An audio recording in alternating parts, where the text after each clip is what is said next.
Canal Espírita do Vale do Mamanguape, o canal que virou TV. Internautas, sejam todos bem-vindos. Vamos juntos contribuir com a construção de um mundo mais espiritualizado. Contamos com a retransmissão simultânea da web rádio ASCX, de Tairone, Facebook e YouTube.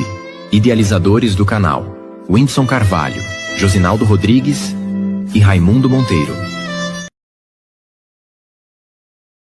Boa noite a todos, muito bem-vindos ao Domingo Alegre, que é um programa transmitido pelo Canal Espírita do Vale do Mamanguape e retransmitido pela Web Rádio TV ASCX, Facebook e Instagram.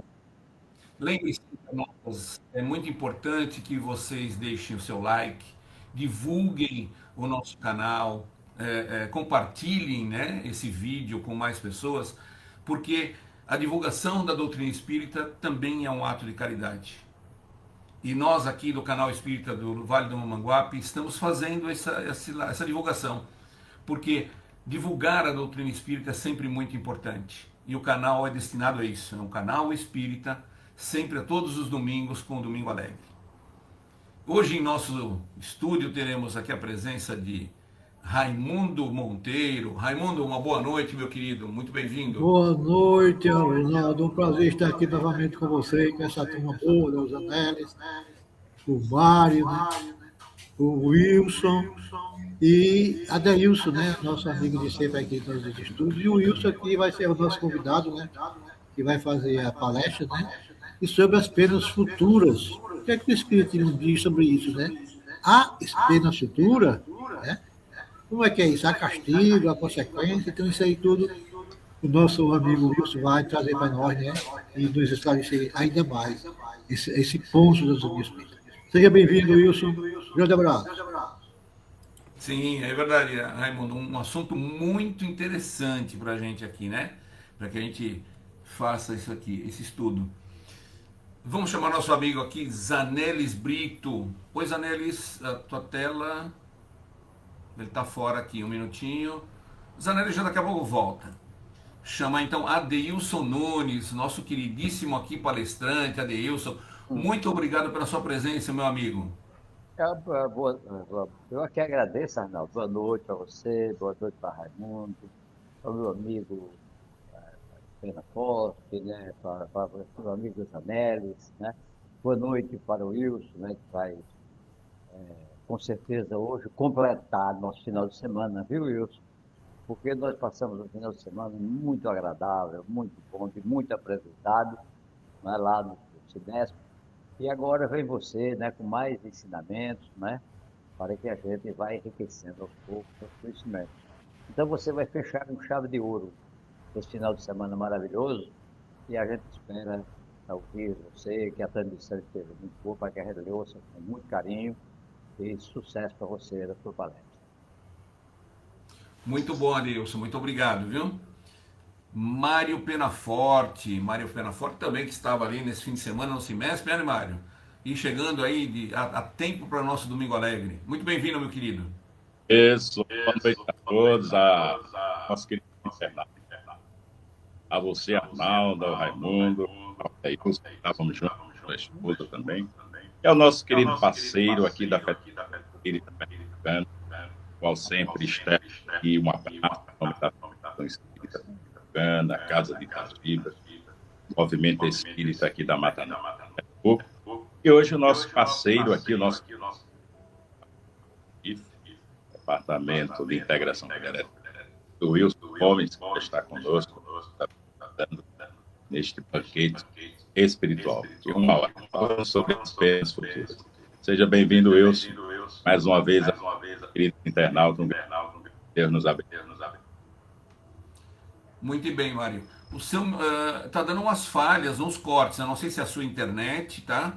Mas aí dá uma verificada, tá dando uns cortes na hora que você está falando. Eu acredito que seja, que eu estou em dados móveis. Eu estou em mudança, corro aqui. Certo. Tá certo. E cair você. Perfeito. Zanelis Brito. Zanelis está com um probleminha na imagem, Zanelis. Eu não consegui, não sei se você está me ouvindo, né?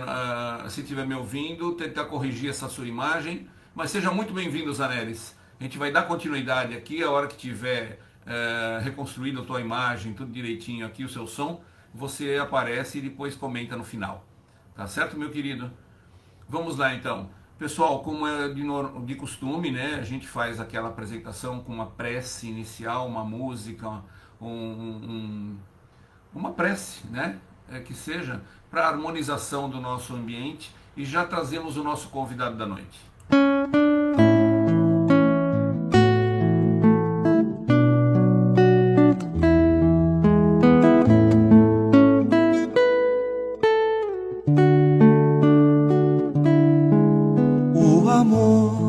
Pode ser como o sol nas trevas de alguém.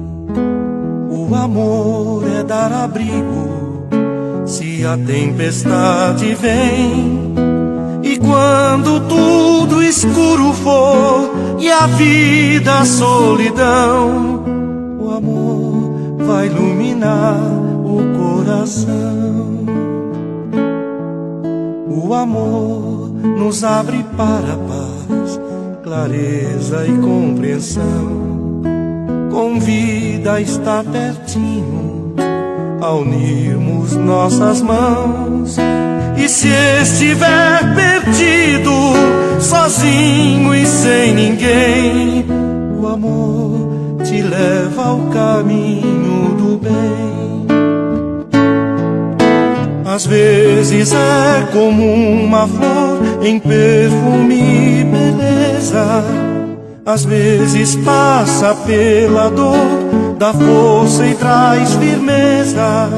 Mas ninguém vive sem amor. A gente quer carinho e vê que nas horas de dor jamais se está sozinho. É o amor, às vezes como o mar, na força e na brandura, como um fogo que aquece o frio, ou brisa de ternura. Pra sempre assim quero viver e meu sonho alcançar, simplesmente pra poder te amar. Às vezes é como uma flor em perfume e beleza. Às vezes passa pela dor, dá força e traz firmeza.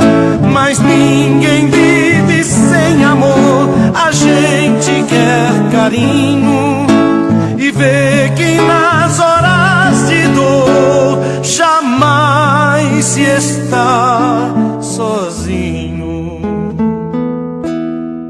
O amor, às vezes como o mar, na força e na brandura, como o fogo que aquece o frio, ou brisa de ternura. Pra sempre assim quero viver e meu sonho alcançar, simplesmente pra poder te amar.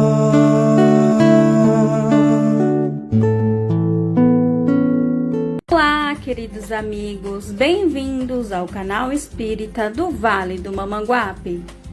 No Domingo Alegre de hoje, teremos Wilson Gomes. Wilson Gomes é natural de Pernambuco. Atualmente, Wilson é diretor do Departamento de Integração Federativa, DIF, da Federação Espírita Pernambucana. Wilson Gomes, seja muito bem-vindo ao Domingo Alegre.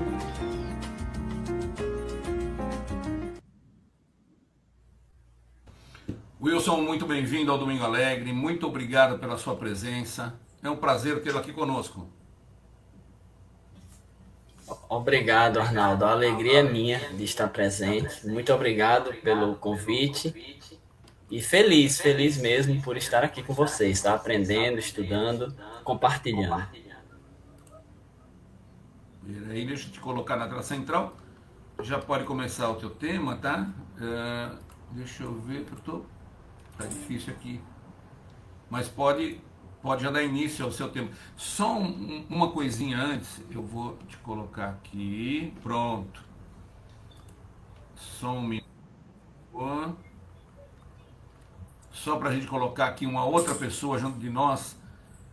Zanelis Brito, eu fiz a apresentação e o Zanelis acabou, né, tendo um probleminha na internet ali e não conseguiu falar. Boa noite, meu querido, muito bem-vindo. Boa noite, Arnaldo e amigos que acompanham esse programa maravilhoso. Meus votos de que a inspiração divina tome conta do orador para que exponha toda a sua fala de uma forma clara e que atinja os corações. Perfeito, Zanelis, muitíssimo obrigado. Wilson, muito obrigado pela sua presença mais uma vez. A noite é sua. Queridíssimos amigos do Ideal Espírita, caríssimos irmãos outros que nos acompanham e que optam por compreender a verdade sob a ótica de outras bandeiras, sejam elas científicas, filosóficas, religiosas. Caríssimos companheiros, trabalhadores, voluntários, frequentadores das inúmeras casas espíritas aqui representadas, dos vários estados que aqui estão participando, em particular e sobretudo sabemos do Nordeste, de Pernambuco, da Paraíba, sobretudo, que a serena e permanente paz do Mestre Jesus aqueça os nossos corações, a fim de que a gente possa aprimorar os nossos atos, porque aqui o coração é um símbolo de sentimento acima de tudo. E que esta mesma paz, a paz que João teve a sensibilidade de registrar em seu evangelho, quando escreveu no capítulo 14, versículo 27, a minha paz eu vos dou, palavras do Mestre, mas não a dou como o mundo a dá, que esta paz ilumine também o nosso discernimento, que poderíamos dizer tratar-se de um departamento muito delicado das nossas mentes, responsável pelas nossas escolhas, pelas nossas tomadas de decisões. Porque nós estamos muito certos de que, uma vez iluminados pela paz do Cristo, torna-se máxima a probabilidade de escolhermos pelo bem, pelo bom, pelo belo, pelo nobre, pelo justo. A morte ainda é talvez o maior desafio do espírito encarnado no planeta Terra, no estágio em que nos encontramos, do degrau que experienciamos a vida. Foi, na história da humanidade, e até os dias de hoje o é, e por muitos, ainda por muitos séculos, será para todos nós um grande desafio. Porque é novo para o espírito que se encontra na Terra a compreensão de que ela não nos vence. Ainda é novo o conhecimento de que morrem apenas as agregações moleculares, porque desintegram-se, transformam-se e passam-se a ser utilizadas em outras esferas da natureza. Porque desconhecemos quem somos, porque ainda não entendemos quem somos, de onde viemos e qual o propósito de aqui estarmos, tememos o fim. Ainda acreditamos ainda acreditamos que a desagregação molecular, que a falência do instrumento biológico vai determinar o fim da existência. E talvez esteja aí o maior desafio do espírito que estagia no degrau que estamos. Vencer a concepção de que vai deixar de existir. Para os que já concebem a possibilidade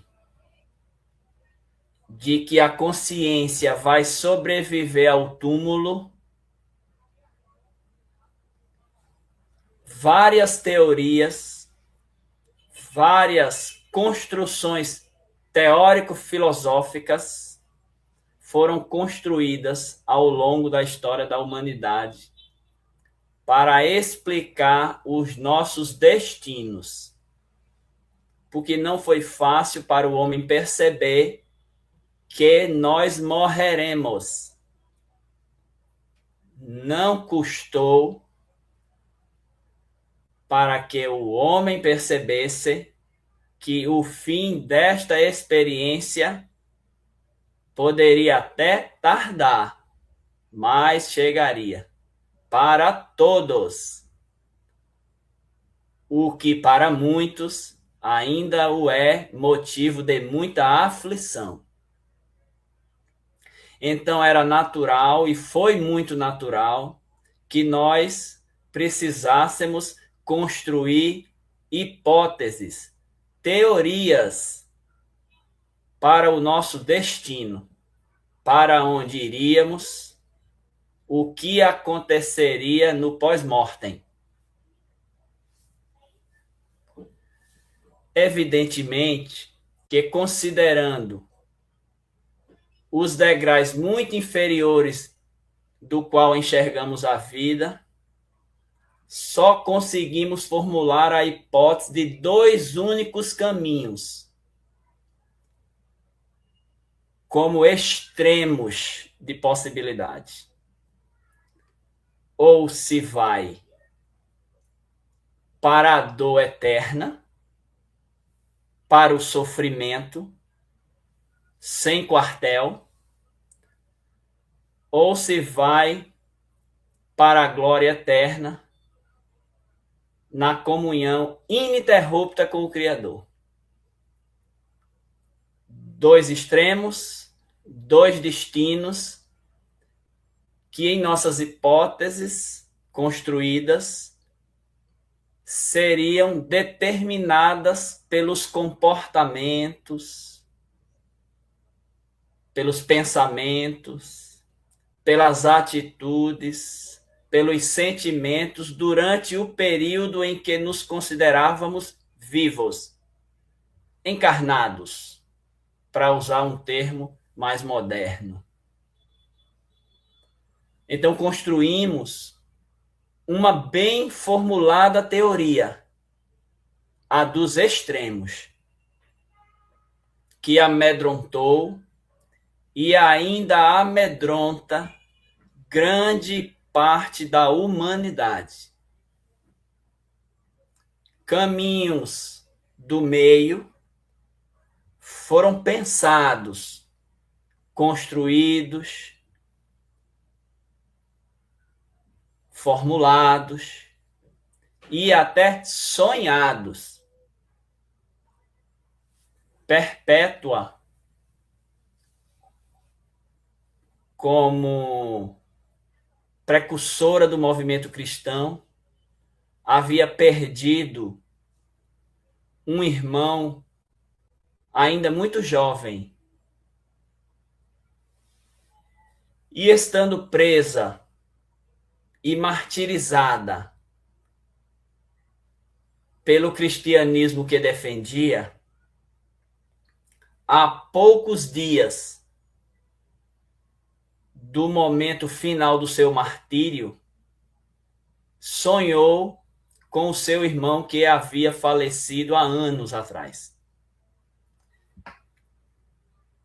em sua visão onírica, enxergou em um ambiente doloroso, onde ele passava muita sede. O recipiente onde poderia beber era muito alto e ele não conseguiria alcançar. Perpétua voltou do sonho assustada, mas passou as horas seguintes, as aproximadamente 48 horas seguintes em oração. Ela estava presa, encarcerada, aguardando o momento final do martírio. Orou por quase 48 horas. Ao final desse tempo, voltou a sonhar com seu irmão que já havia partido. E agora o enxergava alcançando o recipiente com água onde poderia saciar-se. Construiu a partir daí a ideia de que era possível sair dos locais de dor à base das orações proferidas por quem aqui estava e rumar para um ambiente mais feliz e ameno. Desta visão e de outras formulações de respeitáveis conhecedores das Escrituras, formulou-se o dogma do purgatório. Lugar onde seria capaz a alma humana de remissão, de recuperação. O que à época já era um gigantesco passo em direção à misericórdia divina, em direção à compreensão dela. Porque nós estamos rumando para entender, apesar das lágrimas, o tamanho da misericórdia.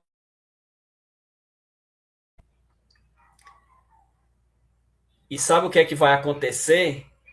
A gente nunca vai entender ela completamente. Porque há um tanto da misericórdia divina que a gente nunca vai entender na íntegra.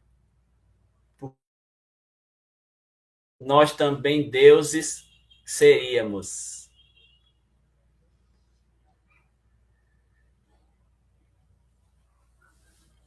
Mas, por volta do século XIX, o senhor Allan Kardec, professor, como sabemos, Leon Denis Arrivai, Hipólito Leon Denis Arrivai, teve uma ideia muito simplória. Porque como ele já estava em comunicação com aqueles a quem acreditávamos mortos e que agora falavam e davam provas da sua existência e, sobretudo, da sua imortalidade, ele teve uma ideia muito simplória, mas que só podia ter saído da cabeça de um homem de ciência, de um sábio, mais do que um intelectual, um sábio. A ideia de perguntar a quem partiu. Parece muito simples. Perguntar a quem partiu qual o futuro, qual a destinação que a vida havia lhe reservado. Foi assim que ele construiu a granítica obra da doutrina espírita e o excelente O Céu e o Inferno, cuja primeira edição veio a lume em 1º de agosto de 1865. Completou ontem, exatamente ontem, 1º de agosto de 26, 166 anos de sua primeira edição. No frontispício da obra, Kardec vai adiantar qual é o propósito dela. Porque seu nome imortabilizou-se como o céu e o inferno. Mas quando a gente abre qualquer edição da obra, em qualquer língua na qual ela foi traduzida, vamos ler na parte interna do texto, do livro, o céu e o inferno, ou a justiça divina segundo o Espiritismo. Kardec, portanto, já vai traduzindo qual era a intenção do texto. Explicitar de modo científico, embora teimosamente ainda pelo homem encarnado não acadêmico, mas só ainda por teimosia e prepotência, do que a obra falava. A justiça divina, agora com os olhos da doutrina espírita, que acrescenta elementos fundamentais para se enxergar a vida. Fundamentais, sem os quais a humanidade continuaria e continua míope. O que não é nenhuma miséria total, porque miopia tem correção.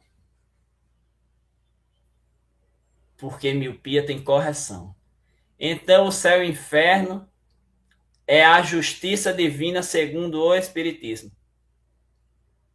Para não deixar dúvida, em 1962, um grupo de estudiosos aqui no Brasil reuniu-se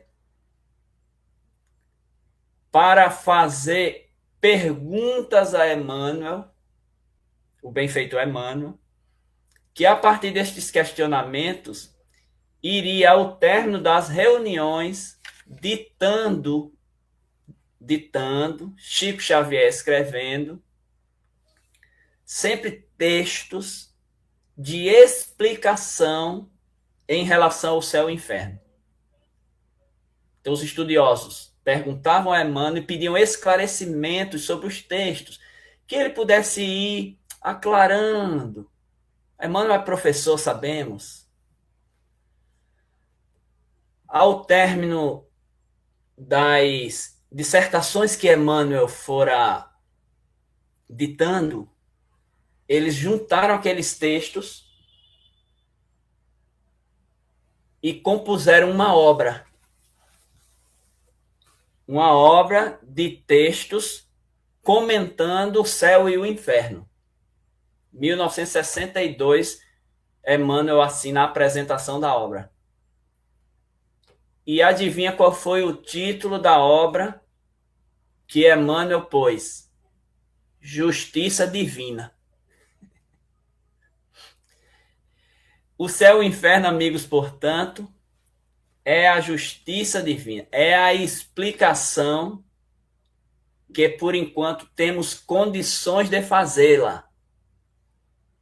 Porque a vida vai ser sempre enxergada do andar que tu se permite vivenciá-la. Se a enxergas do primeiro, terás uma visão. Se te encorajas a subir do primeiro para o oitavo, para o nono, para o 10º, consequentemente, poderás avistá-la de modo mais amplo.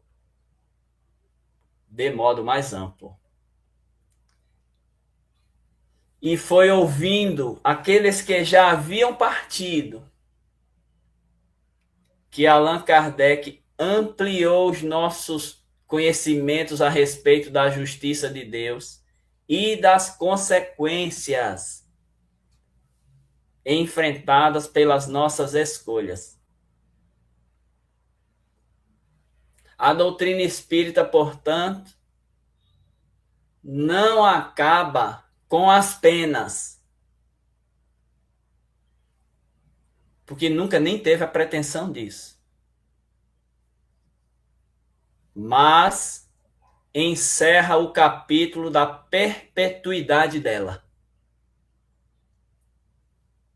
Responsabilidades são e serão sempre consequência dos espíritos imortais que somos.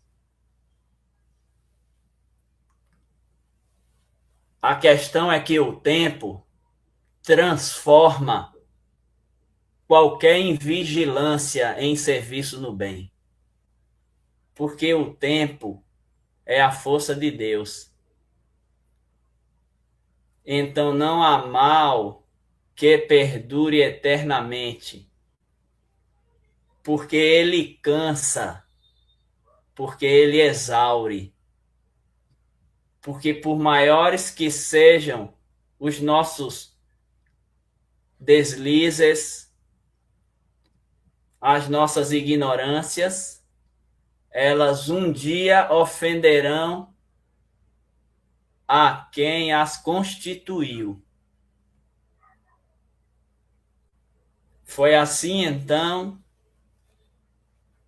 que Kardec escreveu, à luz do conhecimento trazido pelos espíritos, a obra que vai nos explicitar de um andar mais amplo da vida, não o último, longe, mas muito longe disso, que vai nos colocar de um andar relativamente confortável para entender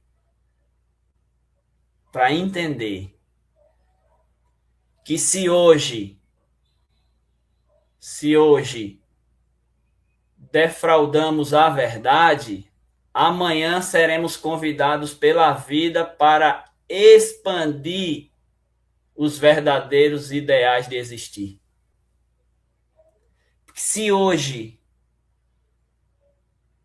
nos perdermos nos prazeres imediatos, em breve as experiências nos convidarão ao limite de acesso aos prazeres, para a nossa reeducação. Aos ambiciosos,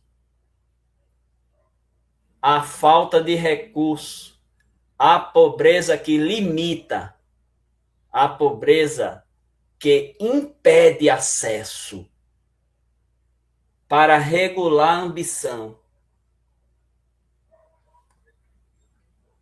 Aos que dilapidam a vida de si mesmo e daqueles que convivem consigo, os exercícios futuros de reconstrução, de refazer. Aqueles que violam a esperança, que diminuem ainda um grande movimento na Terra de combate à esperança. De modo empírico, eu me arriscaria a dizer que o maior ataque que enfrentamos hoje é em nossas esperanças.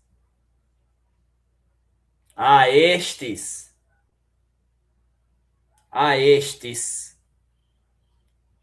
os dias que se seguem serão de reacender os corações que esfriaram.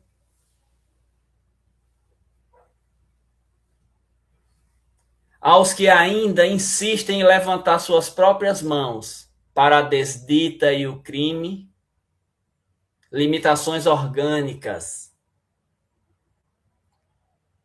que o protegem do uso indevido dos recursos que a vida lhe ofereceu. É que a gente não havia percebido, mas o Cristo já havia adiantado que se os nossos instrumentos estiverem sendo utilizados para a nossa própria falência, é preferível, e assim a vida se encarregará de fazê-lo, que a gente não os tenha, sejam esses instrumentos científicos, acadêmicos, sejam eles orgânicos, como a vista, as mãos, a máquina cerebral e outros dispositivos de uso temporário do espírito imortal que somos. É por isso que no capítulo 7º de O Céu e o Inferno, na primeira parte, que é muito bem dividida pelo próprio Kardec em duas. Na primeira, a doutrina, a teoria. Na segunda, os depoimentos, as entrevistas. Mas atenção, porque elas ocorreram antes da teoria. Pô-las no fim do livro foi só uma opção didática do codificador. Porque foram as entrevistas, as escutas aos espíritos que construíram a teoria. Que não é um conjunto de hipóteses. É a consequência do que se aprendeu com os imortais. Na primeira parte da doutrina, da teoria da obra, capítulo 7º, Kardec escreve o Código Penal da Vida Futura, como extrato do que havia ouvido, compreendido, entendido, aprendido. No final do código, Kardec diz, em resumo, a justiça de Deus, a justiça divina, encerra-se na frase do Cristo. A cada um segundo as suas próprias obras. A cada um segundo as suas próprias obras. Sejam elas obras do sentimento, obras do pensamento e das ações propriamente ditas. Numa síntese que põe o destino em nossas próprias mãos. Numa síntese que nos aproxima de Deus na tentativa de compreender o quão misericordioso é o Criador, que por opção nos deu a experiência como mecanismo de evolução. Se me permitiu escolher, é porque Deus me permitiu errar. Porque só permite escolhas, só entrega o desejo de escolher quem acredita que o erro é só uma fase, é só um período, é só um estágio. A misericórdia divina, portanto, é o combustível do universo e que regula as nossas relações mais íntimas com o Criador. Aquela seria a última semana do Cristo conosco, habitando um corpo físico temporário. Ao chegar em Jerusalém, fora recebido com festas. Fora recebido com alegria.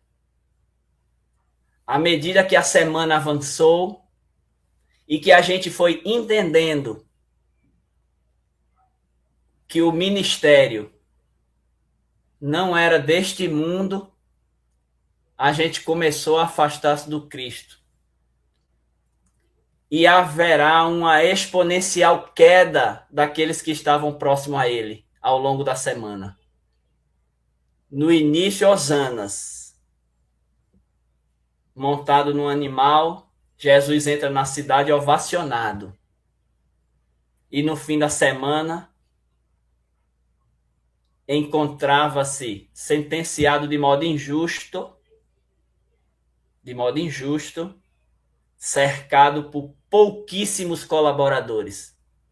Raríssimos tiveram coragem de enfrentar aquela semana até o fim.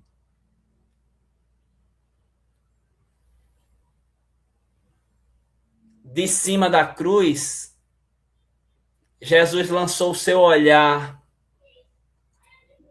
e avistou a sua própria mãe, que chorava, porque para Maria, Jesus será sempre o filho. Embora para a humanidade, ele é o irmão maior, o irmão mais velho. Mas para Maria, ele sempre será o seu filho.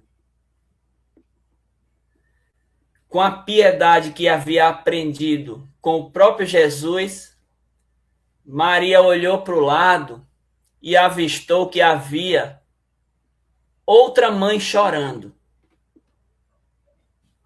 Porque nenhuma mãe chora sozinha.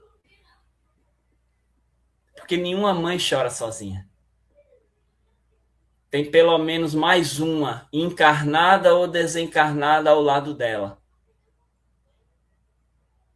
Por isso que as mães executam nas reuniões de intercâmbio um papel fundamental de recuperação dos calcetas.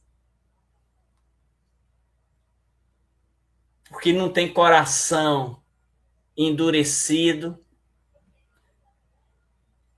que não mude seu estado temporário de agregação à presença da sua própria mãe. Maria olhou para o lado e uma mãe chorava copiosamente. Segundo Amélia Rodrigues, no capítulo 23 da obra Até o Fim dos Tempos, era a mãe de Dimas, que estava ao lado direito do Cristo, crucificado igual ao Mestre. Dimas havia perdido o pai ainda muito jovem. Sabemos na doutrina espírita que a gente não perde os parentes, que a gente separa-se deles. Isso não diminui a dor de quem separa-se dos parentes queridos. Porque é ilusória a ideia de que os espíritas não choram na separação dos queridos corações que partiram. Quem teve a ideia de dizer que espírita não chora é porque não conhece espírita. É porque fez caricatura, é porque idealizou sem compreender e sem conhecer. Mas o detalhe da separação é o que a gente faz com ela. O delicado da dor é o uso que eu dou a ela. Porque você pode dar o uso que quiser. E que consegue dar. Dimas tomou a dor da separação do pai, que precisou voltar ao mundo espiritual, como combustível de sustentação da própria família. Agora ele tinha a mãe para cuidar. Mas no afã de lhe proteger, de lhe preservar aos dissabores temporários e muitas vezes necessários da vida, ele enveredou pela rapinagem, que entrega o objeto de desejo muito rápido,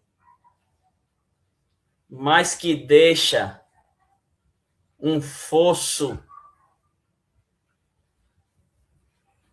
na consciência profundíssimo. Juntou-se com outros companheiros e passou, a partir daqueles dias, a emboscar viajantes nas estradas desérticas de Israel. Por anos. A mãe passou a pressentir os movimentos do filho. Embora nunca havia tido a certeza completa do seu comportamento. Embora nunca havia tido a convicção dos deslizes, mas o coração de quem ama não engana. O coração de quem ama não engana. Então a mãe vivia visitada pela angústia de saber que os caminhos que o filho estava escolhendo, Dimas, não eram os melhores. Passado alguns anos do equívoco que lhe consumia a própria existência, embora lhe trouxesse recursos temporários para dentro do próprio lar. Mas, embora os fins sejam justos, quais são os meios que temos utilizado para alcançá-los? Quais são os meios que temos utilizado para alcançar os fins a que almejamos? Jesus foi o mestre da cadeira de fins e meios, porque ele tinha um fim, mas não descuidou de construí-los sob qualquer meio. Por maiores que tenham sido as próprias dores sentidas pelo Cristo. Devemos estar atentos aos meios que temos construído. Que temos construído as nossas vidas, que temos construído a nossa própria felicidade, que temos construído as nossas casas religiosas, que temos mantido as nossas casas religiosas. Atentemos para os meios. Dimas, em tempo, noivou-se. A bela e jovem Esté alimentava a esperança de um matrimônio feliz. Contudo, os meios que Dimas estava se utilizando para conquistar os recursos necessários de uma vida próspera não eram os melhores. Sua mãe, quando as suspeitas já não mais a enganavam, pedia-lhe constantemente que repensasse seus caminhos. Sentindo-se acuado, portanto, Dimas prometeu à mãe e a Esté, sua noiva, que aquela seria a última viagem para além Jordão e que na volta traria os recursos que lhe possibilitaria casar, dar uma vida melhor à família e que a partir dali empreenderia novos caminhos, construiria novas estradas. Mas o que Dimas não sabia é que os órgãos de segurança local os empreitavam. Portanto, quando ele e seus companheiros, sobretudo mais próximos, Giesta, que também será crucificado ao lado esquerdo do Cristo, quando eles escondiam-se para tomar os pertences dos viajantes que por ali passavam, fora emboscado pela polícia local, pela guarda romana. Havia uma emboscada preparada para Dimas. Mas era a emboscada de Deus. Era a emboscada do bem. Porque as dores são emboscadas da vida para nos refazer os caminhos que ora temos escolhido com equívoco. Talvez Deus também esteja preparando uma emboscada para ti, para mim, para nós. Talvez esteja acontecendo nesse momento no universo um conjunto de situações que preparam uma mudança nas minhas rotas, nos meus caminhos. Dimas fora preso com seu companheiro mais próximo e crucificado. Porque o direito de crucificar à época era dos romanos. E eles precisavam de dois equivocados para porem ao lado do Cristo, a fim de validarem a injustiça político-religiosa que havia sido construída para tirar Jesus do cenário. Dimas agora, do alto daquela dor, preso ao madeiro como Cristo, avistava sua mãe em prantos e a sua noiva desesperada. Uma loucura nas emoções tomou-lhe o íntimo, mas ele, sentindo-se próximo a Jesus de Nazaré, porque quem se aproxima do Cristo pode, se quiser, percebê-lo, senti-lo e recorrer a ele. Porque é o espelho da misericórdia de Deus na terra. E que espelhou de modo tão fiel que boa parte da humanidade ainda acredita que ele e Deus é um só espírito. Tal a unidade de pensamento e de sentimento do Cristo em relação ao Criador. Porque já sabemos que são dois, o Pai e Jesus, o Filho. Dimas, então, vendo seus corações queridos em pranto, olhou para o Cristo e disse-lhe: quando entrares no paraíso, não esquece de mim. Era o símbolo do arrependimento. Era o símbolo da mudança de rota. De quem pegou o GPS e teve coragem de digitar um novo caminho.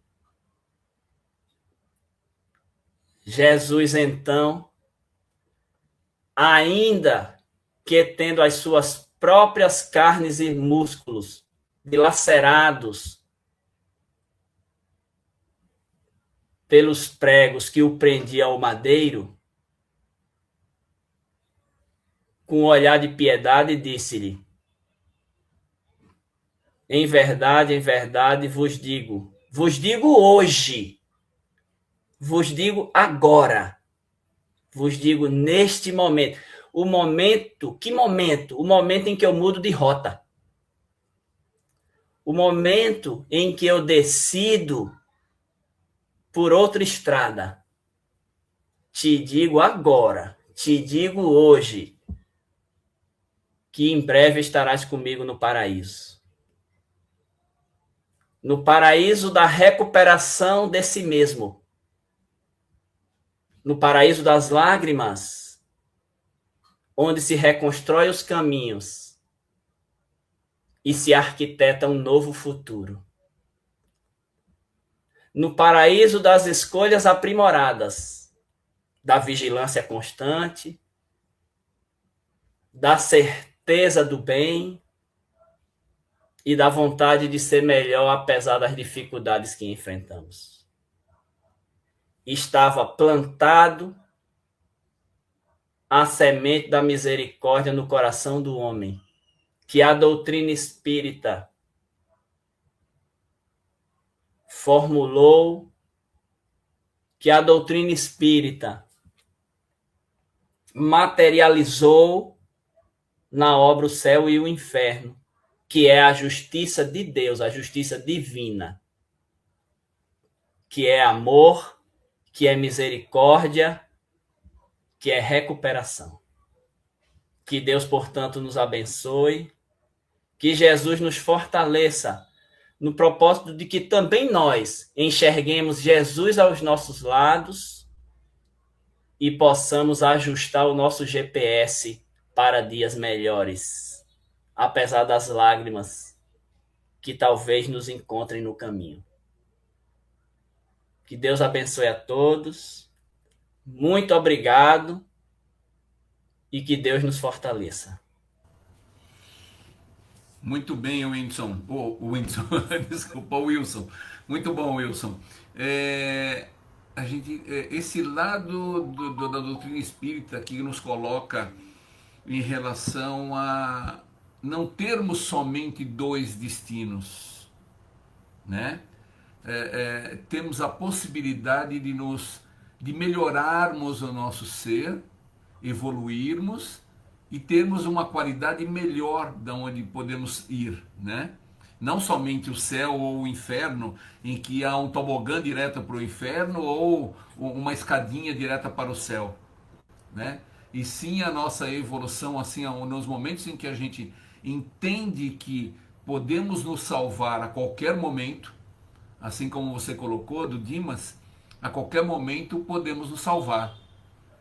E nesse momento em que podemos nos salvar, é que existe o lado da a perfeição de Deus, de que sempre há uma oportunidade. Ele não nos desampara nunca. Isso é maravilhoso dentro da doutrina espírita, como eu consigo enxergar, né? Então essa é a minha consideração de hoje. Vamos aos nossos amigos aqui, as considerações. Raimundo Monteiro.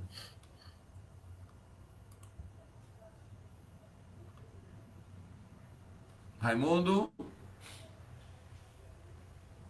está travado ali. Hoje a internet está causando uns trauminhas nossos aqui. Vamos lá, então. Vamos pular para Adeilson Nunes. Adeilson, suas considerações, meu querido. Ok, Arnaldo. Muito interessante, né, a abordagem do nosso amigo Wilson, né? E eu achei muito importante para nós quando ele traz à baila o Código Penal da Vida Futura, né? Porque ele,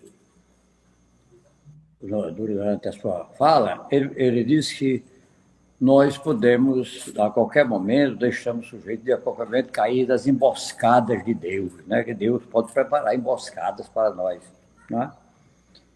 E eu, lembrando justamente do Código Penal da Vida Futura, se nós formos lá para o artigo 16 deste código, lá está dizendo qual meio que nós podemos ter, mais ou menos assim, que nós podemos ter para reparar as nossas falhas, reparar nossos erros, né? As nossas imperfeições. E Allan Kardec vai dizer que o quê? Que é o arrependimento, né? São três: o arrependimento, a expiação e a reparação. Então, o que é que nós temos que fazer quando estivermos numa situação dessa estirpe, né? Se praticamos o erro, devemos, justamente para não cairmos nas emboscadas de Deus, que eu entendi perfeitamente o que ele quis dizer com emboscada, não foi no sentido pejorativo, né? Ele quis dizer das surpresas da providência divina. Eu entendi dessa maneira, dessa palavra emboscada. Eu acho que o sentido que ele pregou foi esse, né? A emboscada como sendo uma reparação inesperada, aquele que quando você pratica um erro, né, de repente ver as consequências. Eu acho que isso aí foi quando ele falou né, usou esse termo, né, que eu tenho certeza que não foi no sentido pejorativo. Mas nós vamos indo lá para o artigo 16, vai nos dizer isso, né, que é preciso que nós tenhamos o arrependimento, a expiação e a reparação. Não é? E lá em outro capítulo, ele vai dizer, em outra pergunta, resposta, outro artigo, ele vai dizer assim: e se eu não tiver como reparar o dano? Eu me arrependo, eu sofro a expiação, né, através da angústia, através do remorso, né, através do sofrimento, mas eu não tenho mais como fazer a reparação. É aquele exemplo, por exemplo, de fazer um mal a alguém, esse alguém desencarnou, e eu não tenho mais como reparar o bem, por exemplo, pedir perdão, fazer alguma coisa por essa pessoa. Aí lá Kardec vai nos dizer lá também que aí nós devemos fazer o quê? Praticar o bem em outra circunstância. E quando a gente for praticando esse bem, nós vamos justamente remindo essa imperfeição. Quer dizer, praticar o bem em lugar da reparação direta, que seria uma reparação indireta. Então, eu achei interessante esse ponto, porque me levou a essa reflexão, né, para que a gente não caia, né? Para que a gente, todas as vezes que tiver os nossos erros, que na nossa análise, nas nossas meditações, para a nossa reforma íntima, nós tenhamos o cuidado de nos lembrar do que praticamos de errado, para nos arrepender, expiar e reparar, não é? Porque aí, se nós fizermos assim, nunca haverá nenhuma manobra da providência divina para nos castigar. Achei interessante essa parte, porque eu sou um fã desse Código Penal da Vida Futura. Eu sou um fã dessa parte, desse capítulo 7º, né, do livro Céu e Inferno. Mas parabéns, Wilson. Muito obrigado pelos ensinamentos. Muito bom, Adeilson. Muito obrigado pelas suas explanações aí desse código, né, penal, já que o doutor, né, em códigos aí, Adeilson Nunes, nosso juiz. Muito obrigado, Adeilson. Zanelis Brito, por favor, as suas considerações.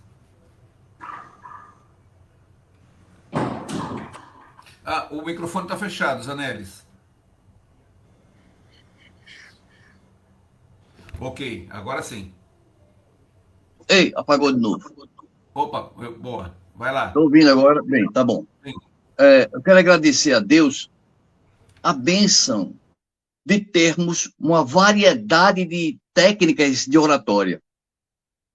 O nosso amigo Wilson me fez lembrar um pouco Haroldo Dutra, e que é uma técnica de ensinar que ele fala e às vezes repete. Isso faz com que a gente grave. Isso ajuda, principalmente a mim, que eu sou muito disperso. Então eu fiquei muito feliz, por quê? Porque a doutrina espírita realmente tranquiliza-nos de que Deus não é punidor. Deus não pune ninguém. As provas que passamos são consequência de nossos atos, foi colocado claramente. Então, nós temos apenas que aplaudir o Kardec, ressaltar essa obra fantástica dele. De todos os livros, o Evangelho segundo o Espiritismo se destaca, mas o Céu e o Inferno é muito importante.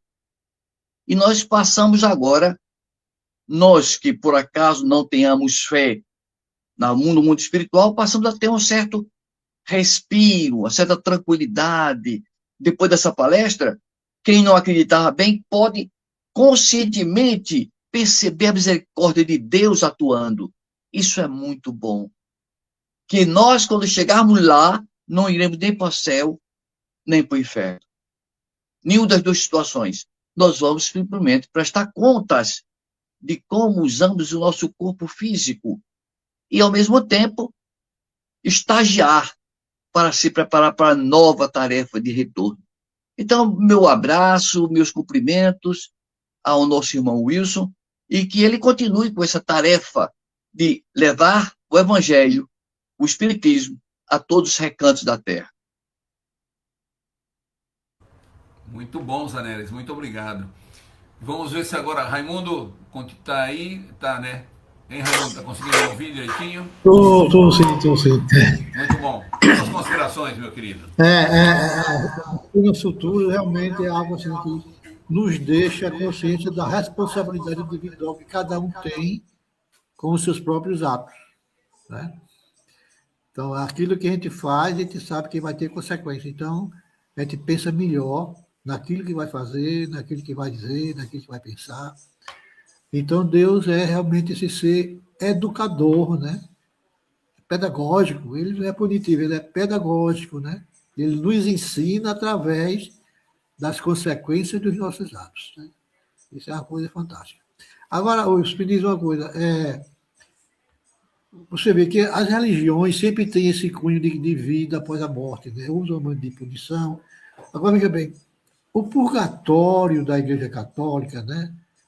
Que nos diz que a pessoa vai ficar lá até que alguém ore por aquela pessoa e ele saia de lá. Quer dizer, é um indicativo de que a vida após a morte está dentro desse conceito doutrinário que a Igreja Católica ensina, né? Porque se a gente não tivesse vida após a morte, como é que ir para o purgatório? Só vai para o purgatório se a gente tiver vida após a morte, né? E aí vem a justiça divina e tudo mais, né? Que é a reencarnação. Agora, você imagina assim, a lei de causa e efeito, olha só. Se comete um ato que vai gerar consequências, mas essas consequências nem sempre vêm de imediato, né? Ela dá um tempo para que você, entre a causa e as consequências da causa, você possa se conscientizar do que fez e fazer uma meia-culpa, né? E trabalhar pela recuperação daquilo que fez. É por isso que o apóstolo Pedro, em suas cartas, diz que o amor cobre a multidão de pecados, né? Então, por quê? Porque nesse intervalo aí, se você fizer uma coisa de uso, de bem para a humanidade, para as pessoas, etc., você vai reduzir as consequências daquele ato que causou. Mas a sua consciência vai um dia pedir para que você mesmo se ponha de forma a resgatar e corrigir aquilo que praticou. Então, é esse aparelho educativo que Deus nos deu que faz com que a gente se liberte daquilo que a gente cometeu e passe a trilhar um caminho diferente na vida, né? E seguindo rumo a uma espiritualidade mais evoluída, mais superior, indo e cheia de amor, de paz, de perdão, né? E da consciência divina de que somos espíritos imortais e que precisamos sair daqui livres de todas as consequências que possam gerar, que foram geradas, né? Por causas que determinam um pagamento, um resgate, né, de dívida, né? Então, esse é o nosso objetivo aqui na Terra, aprender, melhorar os nossos pensamentos, os nossos sentimentos e nos tornar pessoas livres, né? Livres das consequências materiais daquilo que fazemos. Ô, Wilson, muito bom, você volta sempre, né? Esse assunto aí, porque muitas vezes a pessoa tem aquela consciência de que Deus vai punir e se esquece que as consequências estão nela mesma, né? Fica colocando para o terceiro, quando na realidade ela própria que está gerando o seu resgate e a sua punição. Muito bom, muito obrigado e um grande abraço para você. Muito bem, Raimundo, obrigado. Mário Penaforte, apesar da conexão estar ruim da internet, suas considerações. Como falou aí, como nos antecederam, né, os caros confrades, Código Penal da Vida Futura, e nessa última fala do caro Raimundo, né, um dia chegaremos lá, graças a essa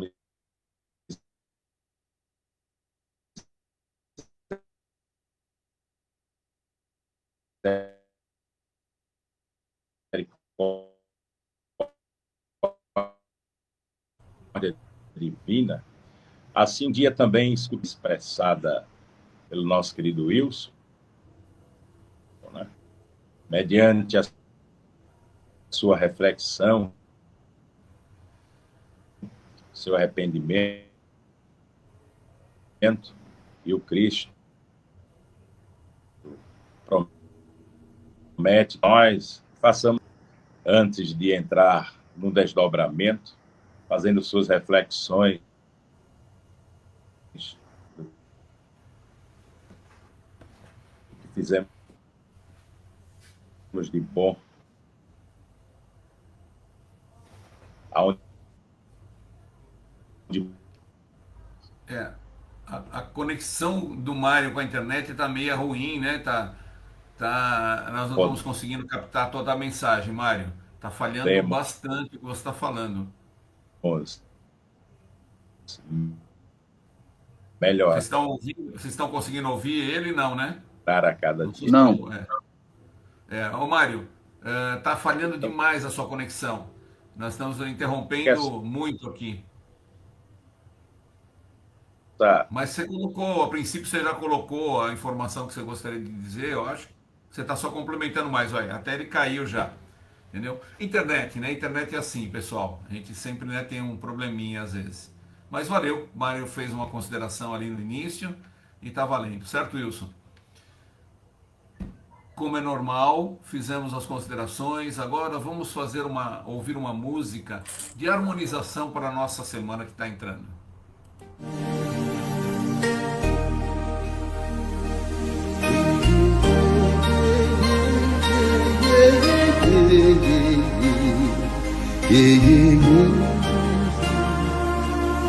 Aqui, nesta casa eu me encontrei. Entrei e aqui dentro vi saída. Sim, foi nessa casa de amor que as benesses do labor cicatrizaram minhas feridas. Depois de muitos e muitos passes, estudo e a água da paciência, religar e religuei, filosofiquei, tomei ciência. Aqui, nesta casa de oração, orei, pratiquei o evangelho. Sim, foi nesse pouso espiritual que eu conheci a vida real. Rompi de vez com um homem velho. Depois de muitas e muitas preces, palestras e água da fé, religar e religuei. A casa, quando é santa, é posto de emergência, hospital de alma, dissipando dores, transcendentes traumas, frente de serviço que a todos levanta, pronto atendimento de Deus, ô Santa Casa Santa. Eu fiz amigos do peito, pessoas com quem posso contar, atendimento fraterno, culto do evangelho no lar. Sim, nessa oficina de Jesus, chorei cantando quanta luz, com as vibrações desse lugar. Depois de muitas e muitas quedas, me fortalecendo na fé, religar e reerguer. A casa, quando é santa, é posto de emergência, hospital de alma, dissipando dores, transcendentes traumas, frente de serviço que a todos levanta, pronto atendimento de Deus, ô Santa Casa Santa. Por isso canto e dou graças a Deus, secando lágrimas nos olhos meus. Depois de muitas e muitas preces, palestras e água da fé, religar e reerguer, Toda casa quando é santa é posto de emergência, hospital e alma, dissipando dores, transcendentes traumas, frente de serviços que a todos levanta, pronto atendimento de Deus, oh, Santa Casa Santa. Posto de emergência, hospital e almas, dissipando dores, transcendentes traumas, frente de serviço que a todos levanta, pronto atendimento de Deus, Santa Casa Santa. Frente de serviços que a todos levanta, pronto atendimento de Deus, Santa Casa Santa.